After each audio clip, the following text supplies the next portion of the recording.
کیمیائے سعادت پارٹ 78۔ اگر کوئی شخص کہے کہ دنیا کی طرف سے ہمیں علم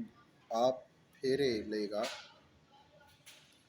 جیسا اگلوں نے کہا تعلمنا العلم لغیر اللہ فابى العلم ان یکون اللہ الا اللہ،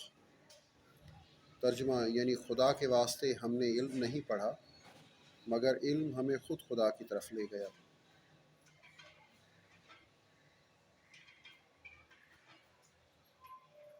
اس کا جواب یہ ہے کہ وہ کتاب اور سنت اور اسرار راہ آخرت اور حقائق شریعت کا علم تھا جو خود ان لوگوں کو خدا کی طرف لے گیا۔ دیکھنا چاہیے کہ رجوع بخدا ان لوگوں کے دلوں میں تھی۔ دنیا کے لالچ کو وہ لوگ مکروہ جانتے تھے، بزرگوں کو دیکھتے تھے، دنیا سے دور بھاگتے ہیں،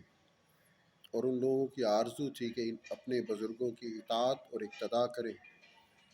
جب علم وہ تھا اور زمانہ ویسا تھا تو لوگ اس بات کے امیدوار ہو سکتے تھے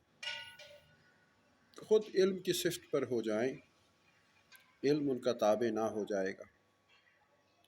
اور جو علم اس زمانے میں پڑھے جاتے ہیں، مثلا اپنے مذہب کے خلاف جو علم ہیں جیسے فلسفیات، انگریزی، ناگری وغیرہ، اور علم کلام، قصہ کہانی اور واہی تباہی باتیں، جو معلم اس زمانے میں اپنے تمام علم کو زاغ دنیا کا پھندا بنایا ہے، یعنی علم سے حصول دنیا کے سوا کبھی دین کا خیال بھی ان کو نہیں آیا، ان کی صحبت اور ان سے علم سیکھنا آدمی کو دنیا کی طرف سے ہرگز نہیں پھیرتا۔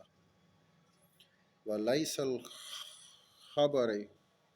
كَالْمَعَاشَةِ، ترجمہ اگلے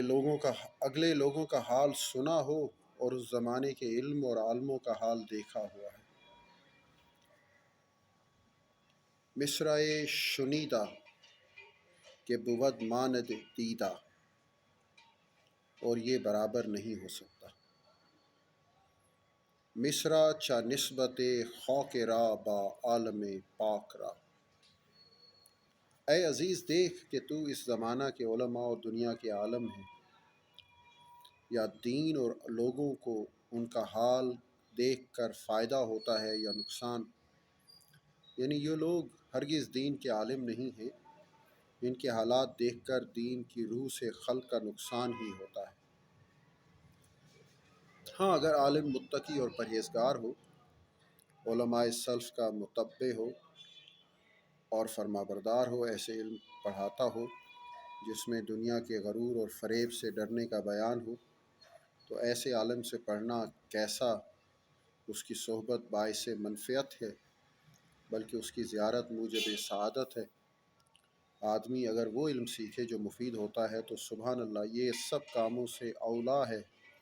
اور مفید وہ علم ہیں جن سے دنیا کی حقارت اور رقبہ کی عظمت کے حالات معلوم ہوتے ہیں،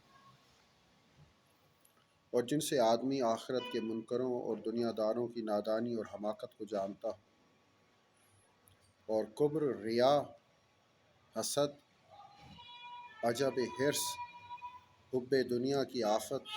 اور ان کا علاج پہچانتا ہو۔ یہ علم دنیا کے لالچی کے حق میں بھی ایسا ہے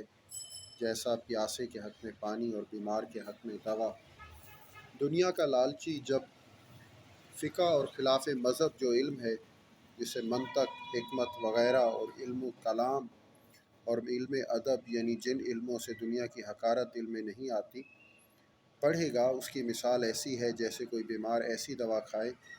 جس سے بیماری اور بڑھ جائے، اس واسطے کہ یہ علوم اکثر حسد، ریا، فخر، عداوت،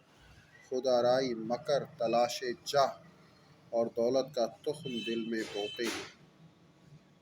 جتنا زیادہ پڑھے اتنے ہی یہ اوصاف ناپسندیدہ دل میں زیادہ مضبوط ہوتے ہیں۔ اگر آدمی ایسے لوگوں سے مصاحبت رکھے جو فقیہ ہونے کا دعویٰ کرتے ہیں اور علوم خلاف مذہب میں مشغول رہتے ہیں،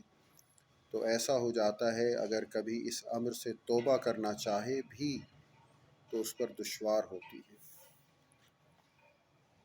اس کے بعد ہم اصل صوم پڑھیں گے اور طہارت کے بیان کے حوالے سے کچھ کانٹینٹ اس میں ذکر کریں گے۔